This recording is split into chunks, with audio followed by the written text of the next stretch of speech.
The entire time that we were in Puerto Rico, we kept saying everything always works out in our favor. You quantum leap when you travel. I can't even describe the energy. She went in on me and Jay. Just be open to receive. I feel some type of spiritual cleanse. My people, mi gente. Hey, how's it going, everybody? Welcome back to another episode of Gemini Soulcast Season 3. I'm your host, Rob. And I'm your host, Sin. Hey, so Sin, you know, I see that you're wearing a amazing shirt right here. Thank you. For those who can't see it, it's a Puerto Rican shirt that says "In My DNA." It's in my DNA. Where'd you get the shirt? I bought it before our trip to Puerto Rico. That's right. Which we're about to talk about. Right. So for anybody who's listening or tuning in for the first time, we're Gemini Soulcast. And most recently, we went to a trip to Puerto Rico in early September. We were there for about a week, right? Yes, we were. And so for you, Sin, you are Puerto Rican. I am. It's not your first time being there. No, it's not. Neither wasn't your first time being there either. It was not. I love the island. I love the people there. But for you, as somebody who is Puerto Rican, but also somebody who's coming to Puerto Rico this time around, how did it make you feel? How did the island, the energy, impact you? Oh man, amazing! It was like this was my second trip this summer because remember I went back in July, and then kind of ending the summer in Puerto Rico again. I think for me now is like now that I'm older, I appreciate it more. I understand, you know, what the island's been through, the history, my people, mi gente, hey, mi boricua, all that great stuff, you know, about Puerto Rico. I just have much more of an appreciation. But every time I go now, like even though I know I said this before, but you know, like when we went back now, it's like it's like the ancestors are like showing me things about me and showing me things about like life in general, you know? For you, then I guess this time around, for you going back to Puerto Rico now, what was something that you felt was like a revelation or like a message from spirit or from your ancestors? Did you feel any of that this time around? Any type of magical moments? I just felt like I got a lot of confirmation as far as like the path that I'm on and which direction I'm heading, and that I'm doing exactly what I'm supposed to be doing.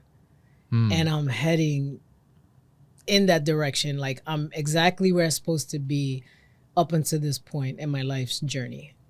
You know what I mean? And I also got a lot of clarity over there. Like a lot of things became so much more clearer. Because remember how we were talking about, we always talk about the things that we're trying to manifest. And a lot of times we're like, well, I feel stuck. Yeah.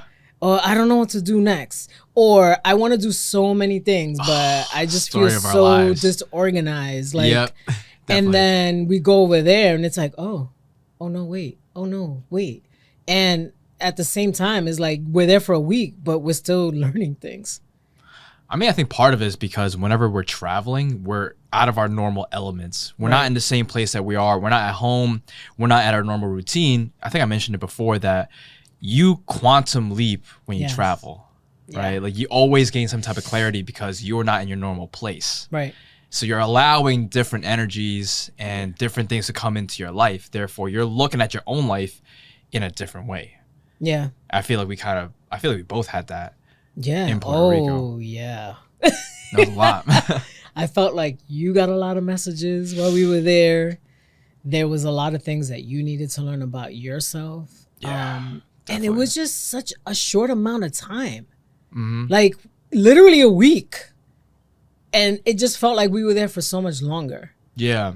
I think that's the whole thing. Well, that's quantum leaping right there. You know, like we time jump, we shift timelines when we're traveling. And at least for me, I felt like it's my third time going to Puerto Rico.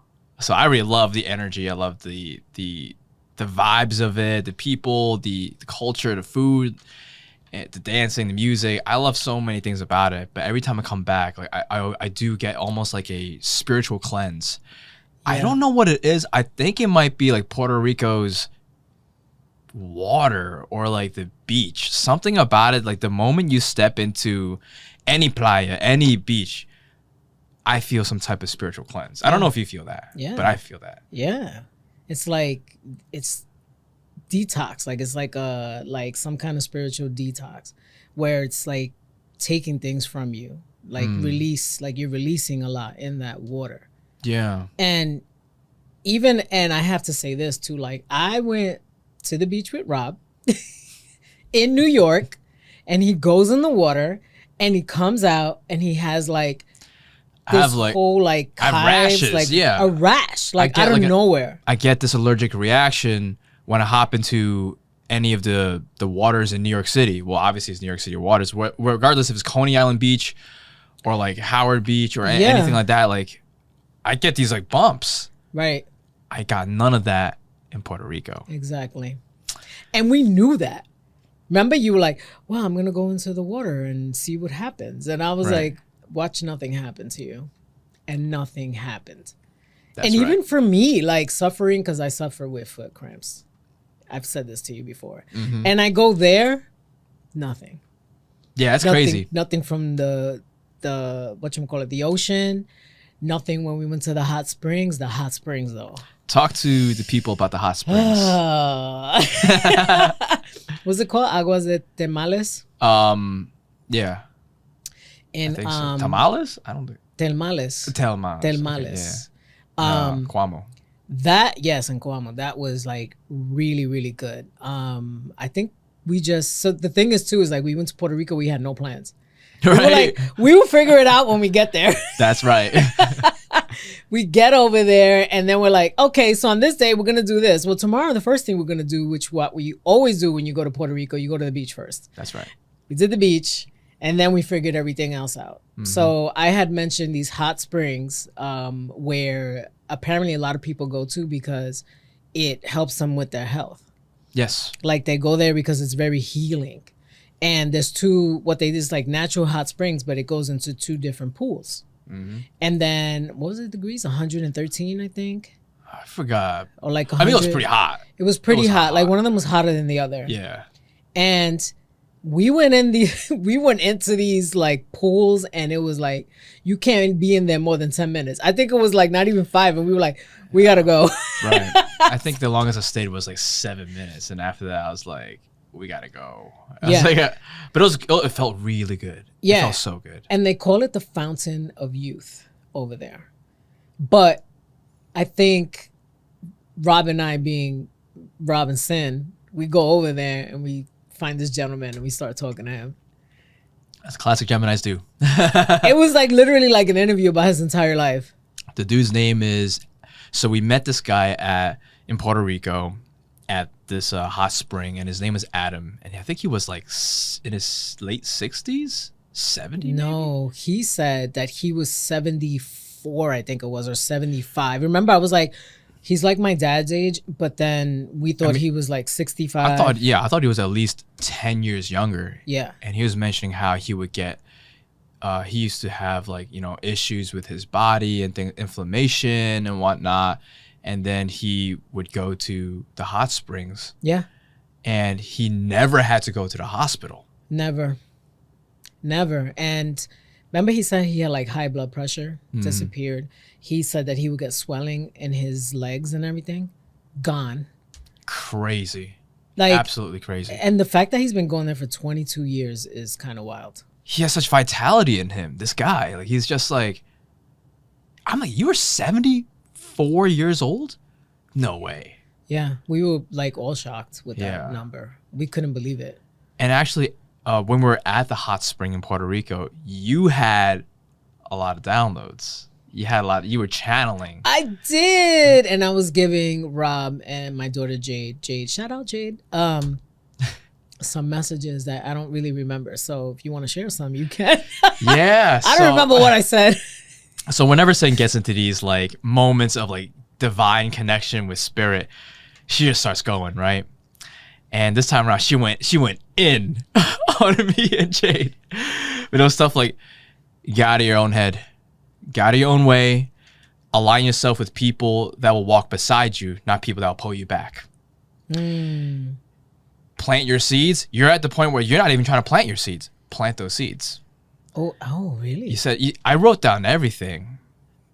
I wrote down every. I was like, I'm not playing. I'm gonna write this down. I wrote down I don't even remember everything you said because I was like, you were on a different frequency. I'm telling you, you were like, I was like, holy crap! What? It just started coming in. Like I think it was the energy of the place. That was pretty interesting. It's like the minute we got there, it was like instant peace. Remember, like we just walked in and we were like, "Oh, no, I felt very peaceful there." Okay. I got what you said. I'm not gonna read all of it, but I'll just read a. You don't have to. I'll just read a tiny portion. Stuff of it. is for you. Yeah. It's just mainly that I overthink a lot, and it's time I look back on the ideas I had a year ago and start implementing them, and that I should align myself with people who will walk beside me and not block me because I didn't come to this earth to play small. Not everybody is meant to walk this path with me, and that's okay. You told that to me and Jade. Wow. Yeah. And what do you think about that? Did you feel like that was on point for you? Did it resonate with you? Does it have an effect on you now? Like, you know what I'm saying? Like, did you do anything with what Spirit gave to you that day? Or are you trying to? I'm trying to, yeah. I think whenever I do get a message from you or anybody else, like I do my best. Number one, let it marinate because you are the messenger. Mm-hmm. And you could interpret it, but I also got to interpret it to myself to be like, well, where does this apply in my life? So if it's the example of like, oh, I got to find people that can walk beside me, not people who are going to pull me back, and align myself with these types of people because not everybody's meant to walk with me along this journey. I could recount so many times as an artist, as an actor, as a storyteller, or just in my own life where people come and go. Mm-hmm. And it's painful, whether they're friends, whether it's like romantic partners. And at that time when you were telling me that message, I was looking into my own life as well. But then there was a moment after we came back from the Puerto Rico trip that I did have that clarity. And it was like a sinking feeling of like, okay, this person is for me or not. Or this person is meant to be joining me on this journey for the long haul or not. I mean, obviously things could change. Mm-hmm. I don't know. I can't anticipate that. But it was that feeling of like, oh yeah, not everybody, at least here right now, there's certain people that's in my life and certain people that can't join me right here. And like, I know that intellectually, but to then like feel it in my body and it's like those hard truths that are hard to swallow sometimes. Yeah. It's like when you ground yourself and it's like, it anchors you. Yes. Too. It's like you probably received the messages, didn't know exactly what to do with it at first, but then after a while it's like, you know, you processed it and then it just solid. Yeah, I would also say that for anybody that does seek guidance or they're trying to get messages from psychic mediums, from tarot readers, astrologers, anybody like that, it's important for you to know that whatever message that they're giving you, to like look at it bigger than just like what you think it may be, because it could be something else. And also to know that you have to take everything in, because in a way of like, yeah, take everything with a grain of salt for sure, but also know that some truths are hard to hear. So when you're asking for guidance, when you're asking for messages, be prepared, because you might get a message that you might not want to hear at that moment, but you need to hear it at that moment. Yeah. I just wanted to throw that out there. Yeah. Because I'm sure you get that all the time from people. Well, because, yeah, like Spirit is always going to tell you what you need to hear first when it comes to a reading. Mm-hmm. But the issue that I've encountered being a psychic medium with clientele is, you know, sometimes I'm not telling them what they want to hear. They go to get a reading, but they want you to tell them what they want to hear. Right. They want things to go their way. And then it's a hard pill to swallow when it's like, well, no. Like, yeah. That's not what's happening here today. So yes, I agree with what you're telling the people to do, but also just be open to receive, because the minute that you say no, that doesn't resonate, no, they don't know what they're talking about, guess what's going to happen? They stop talking. Yeah, definitely. They stop talking. You're shutting them down, so they're like, all right, She don't want to hear this. That's exactly what I wanted to say, but I wasn't as articulate as you. Be open to receiving. That's what it is. But I understand what you're saying. Like, yeah, you just have to be open. So if you're trying to get a reading, just be open. Yeah, you have to be. Even if it doesn't make sense in the moment, write it down, because in a couple of weeks, it may make sense. In a year from now, 2 years from now, you might look back, oh, that's what they meant. Also, I think for a lot of us, we are intuitive people. So I think it's also important for you to trust your own instrument that you have, because as long as you have an intuition, as long as you have a gut instinct, like, you may also get downloads and messages like that. Ooh, wow, I get this visceral response, or like something's repelling me, or something's pulling me to something. I think it's important that you follow that hunch. Yeah, it's your energy PS. Definitely. And also, I would like to add one more thing though too. Like, so when you do go for a reading, remember that it's advice from spirit. It's not like solid, it's not written in stone. We still have free will. We're still able to do things. Like, they're giving us advice. You take it or you leave it. Right. That doesn't mean, like, because some people take it to heart. Yeah. No, but spirit said that, I can't open that door or whatever. And it's like, I mean, it's advice. You know what I mean? Like, but you don't have to just go by everything they're doing their best to give you the best advice to keep you on track. It's kind of like, you, at the end of the day, you have free will. As a human being, you can make the choice that you want to make. This is just like things to help guide you along the way. My question for you, and I know I want to go back to the topic of Puerto Rico, but before I do that, I just have a question for you in this vein, which is, do you believe in fate and destiny?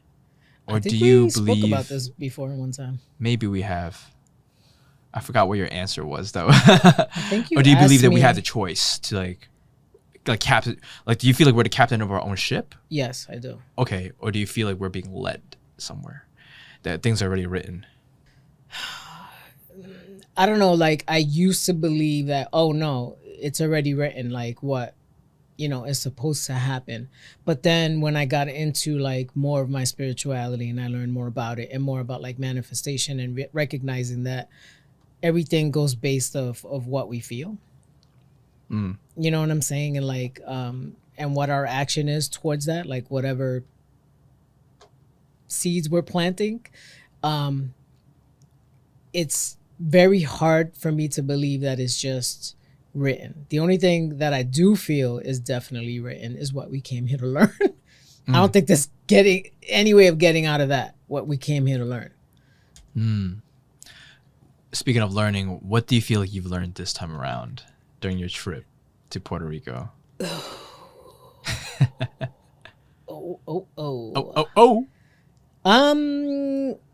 Probably which sometimes I could get a little lost with self, and probably to trust in my decisions and what I'm doing.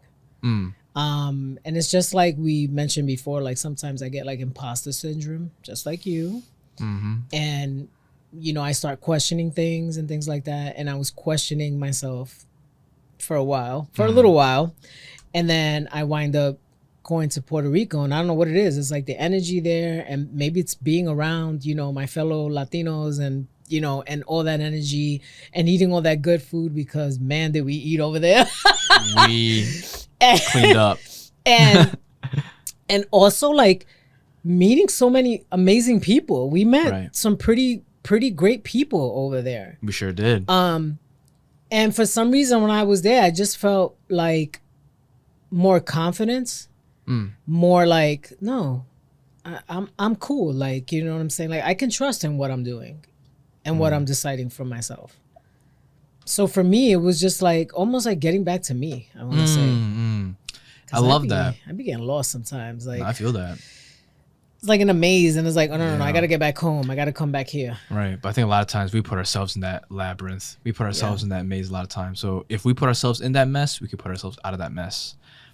I think it's so interesting that it was you going back to the ancestors' land, going back home for you to be able to come back home to yourself. Yeah, and it's kind of funny because the last time I was there, oh my God, it was like right after divorce.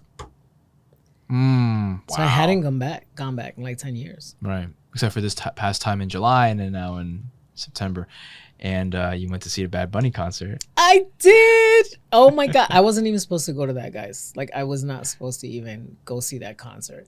So I had planned my September trip to hang out at the beach, eat and drink and do all that good stuff. And I invited Rob. I was like, hey, maybe we could record while we're over there. There was no recording in Puerto Rico. We tried. Like, we set the intention of like, we're going to go over there. We're going to record an episode there. It's going to be cool. We're just going to do it outside, whatever we were planning to do. We'll see what we do. We didn't do anything. So my plan was just to do that. And then while I was there in July, my best friend, Lizette, shout out Lizette, because I know you listen. Hey, Lizette. Her wonderful husband, Daryl, D-Man. What's up, D-Man? Because I know they're going to listen to this. He reached out to me and he was just like, you know, if I was doing like a weekend thing in Puerto Rico, and he didn't know that I was over there. And then when I said, I'm here for the weekend, like, I'm here now, like, what's up? And then he mentioned that Lizette wanted to see Bad Bunny. And then I was just like, oh, you should take her totally, because I never had it in my head that I was going to go see Bad Bunny in concert. Like, I did it. Right. And then he said, well, I was thinking she'll have, you know, some time with you. She'll have more fun with you. So I was like, what are you saying? And he's like, well, I'm going to buy you guys tickets. And I was like, okay. And it was a surprise to her. And it was a great surprise because you met Lizette. Yeah, Lizette's awesome. She was just like, you know, like ecstatic over it. And I wound up going to the concert with her. She came in for the weekend after we were there, like the majority of the week. She came in for the weekend. We had an amazing time. I was super, super grateful to Daryl that he bought these tickets, because I can't even describe the energy in the Coliseo over there. I just can't. I have like, it's so hard for me to describe. It was just like the feeling, and the craziness too is that the entire time that we were in Puerto Rico, we kept saying everything always works out in our favor. Yep. Everything always works out in our favor. Yep. And we had an amazing time, met amazing people. Rob, after he was there, he was like, I'm just going to hang out while you guys go to the concert. Then everybody's talking about this concert. Then he goes, well, maybe I'll try to get a ticket. I don't know. Maybe I'll wind up getting a ticket. Yeah. And please tell them what happened for you. So I go to Puerto Rico not expecting to go see the Bad Bunny concert. But then, because I was just there to just hang out with you guys. I was just here for the vibes. Then on Thursday, we went to Cayo Icacos. Yeah. And we met this family from Ohio. Ohio. Shout out to Marlene. Shout out to Manny. They're just such a wonderful family, wonderful parents. And we started chatting. And they said, hey, are you here to see a Bad Bunny concert? I was like, oh, I'm not, but I'm just here to hang out with my friends who are going to see a show, to see the Bad Bunny concert. What about you guys? Oh, yeah, we are. Actually, my sister-in-law has an extra ticket. If she isn't going to sell it, would you want to go see the show? Would you want to buy it off of her? I was like, what? Yeah. Crazy. I was like, yeah, let's do it. So then we met up. I met her sister-in-law, Wanda, super sweet lady. And yeah, got the ticket from her. And so you went on a Saturday night. I went on a Sunday night, and I was just hanging out at the back with that family, with their entire family, because that's where the seats were. And a little tangent off of that was that one of my friends, Lewis, is also, shout out to Lewis. Hi, Lewis. He's also psychic as well. Yeah. And I remember telling him about the fact that I was going to Puerto Rico with you guys back in July. And he said, oh, you're going to have a great time there. It's going to be a spiritual trip. You think it's just for vacation, but it's spiritual. And then he said, don't be surprised if you meet someone named Marisol. I was like, okay, sure, why not? You know, I don't know what that means. I don't make too much about it. Once I got the ticket, and then I go to the Coliseo on Sunday, I meet Marlene, Manny, Wanda, and then they introduced me to their other sister-in-law. I was like, oh, hey, this is our other sister-in-law. Her name is Marisol. And I was like, get the fuck out of here. What the fuck? So It was almost like I love it. Yeah, I thought like Marilyn was the one who was like, oh yeah, I was supposed to be Marilyn, and I was, but it was also like, oh, I was supposed to go see this concert. I was meant to see this Bad Bunny concert. You definitely were.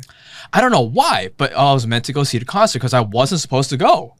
Just like me, I wasn't supposed to go either. Somehow, and you're totally right. The energy there is different. Like I feel like unless you actually go see Bad Bunny in Puerto Rico, in El Calcio, is like it's hard to describe what that feeling is. But that energy is so palpable. Everybody is just so in tune with each other. Even the whole production was so spiritual. Because everybody was wearing white. Everybody comes out wearing white, like Santeros do. Mm-hmm. Everybody, they were playing the congas. The congas? Like, yeah. It was almost like, too, like, it just brings you back to, like Africa. Like, that African... the African roots of, like... Roots as well. Yes, definitely. And it was just, I'm telling you, I don't know, it's so hard to describe, but it's like, I was just feeling so... grateful, like even talking about it still like I'm like so grateful to have witnessed that. I mean, think about it, like only what they say, only 400,000 people, 200,000 is what I heard. Yeah, okay, well anywhere, 200,000 people get to experience Bad Bunny like in Puerto Rico in 2025, because he was like, we're not going to do anything in the US, only in Puerto Rico. And only that artist would say that, because we don't need ICE picking up our people. That's right. In front of the freaking concert hall. That's right. Else, which is why he didn't do it. You know what the fun thing about it all is? That he's like, screw you, US. You come to me. Come back to the island. Help us generate millions of dollars for the island. And now, Benito is going to the Super Bowl. I loved how he said, I feel like we need like a Bad Bunny, like, TBT malas fotos. Yeah. Like he's totally going to the Super Bowl and people are mad. Why are people mad about that? People are upset. But my people, we don't care. Nah. You can be mad all you want. I've been saying this all day, and I'm just going to say this really quickly. I don't get into the politics, you know that. Mm-hmm. I don't like to involve myself. But when I see these people making a big deal and crying over the fact that Bad Bunny is going to the Super Bowl, I'm just going to throw you some boxes of tissue the way your president threw paper towels at my Puerto Rican people when Hurricane Maria happened. Hey. Remember that? Uh-huh. Cry me a river. Go ahead. That's right. That's right. I had to say that. That's right. I just can't wait for him. He's going to bring the whole house down, for sure. I have a feeling that when Bad Bunny performs in the Super Bowl halftime show, it's probably going to be the most viewed halftime show. It is. You're about to witness some history if you haven't already. Like, you're going to get the entire Latin America, like, to watch that moment. Everybody's going to watch. Because if you think about it, even that concert on Amazon broke records. Yeah. So imagine the Super Bowl. And it's like, we're wondering too, like Lizette has said, she was like, it was a 3-hour concert. What is he going to do in 12 minutes? Oh, he's going to do a lot. I already know he's going to do a lot. I mean, we saw what happened in the Coliseum. The production value. There was live chickens on stage. Did you see that? Yes. There were live chickens like before he went on. As we were taking our seats. Chickens just running around. Yeah. Yeah. It's just... And it was, it's a statement too. Like he's just making statements, you know what I mean? And he's doing it for his people and for the culture. That's what I really love about Bad Bunny. I feel like Bad Bunny, he's authentic to who he is as himself. And no matter how successful he becomes as an artist, no matter how much money he makes, I feel like he's always grounded in his roots. He never forgets where he comes from. No. He's always there for the people of Puerto Rico. And that is something I respect so much about him. Even when he did the VMAs, I think it was, that he did in 2023, and he did it all in Spanish. He didn't even speak English, not a single time. Hey. What do you think is going to happen this time? I'm excited to see it, That's all I can say. This gives me another reason to go see the Super Bowl this time around, Like last year, I was, okay, Kendrick Lamar, let me go see Kendrick. Let me see Kendrick this past Super Bowl. But now I'm going to be like, we got Bad Bunny. I never watch. But I always watch for the halftime shows. Same. And for me, like, probably the last halftime show that, man, I can't even remember like what really stood out to me. Like Prince, of course. Shout out. I love Prince. I know he's not here anymore, but I love him. That was an amazing performance when he did that. And I can't remember who I really enjoyed last. I did enjoy Shakira and J-Lo. I will say that. The people had a lot of pushback with that one, but I actually liked it. I liked Usher. Usher had a halftime show recently. Yeah. I don't think it was, not this past year, maybe it was last year or the year before, but that was phenomenal. I thought that was awesome. He had like people on like roller skates as well, like Atlanta vibes. That was sick. So I'm very curious to see how Bad Bunny will bring Puerto Rico to the halftime show, because the halftime show, the Super Bowl is one of the biggest events in like American culture.